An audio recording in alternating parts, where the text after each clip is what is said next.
Gestión Urbana ejercerá una inversión inicial de 172,5 millones de pesos para el reencarpetamiento de diversas vialidades de la capital, así como la reparación de baches en las 16 delegaciones.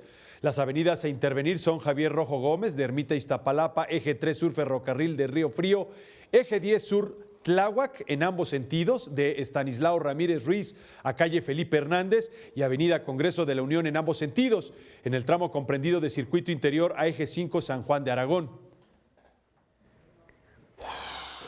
Las vialidades que vamos a atender y que ahorita las mencionaré serán 112,884,000 pesos.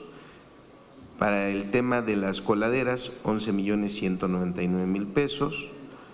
Para el programa Bache 24, 48,432,000 pesos, haciendo un total, como ya se mencionó, de 172,516,000 pesos. Y fíjese que para facilitar la labor y la llegada de los Reyes Magos durante la noche del 5 y la madrugada del 6 de enero, el jefe de gobierno, Miguel Ángel Mancera, anunció que se amplió el horario del sistema de transporte colectivo Metro. Señaló también que los operativos de seguridad pública se reforzaron con la presencia de más de 20,000 elementos para así salvaguardar el camino de Melchor, Gaspar y Baltasar. Así lo dijo. Le queremos informar a los Reyes Magos que el próximo viernes 5 de enero estará ampliando el metro su horario hasta la 1 de la mañana.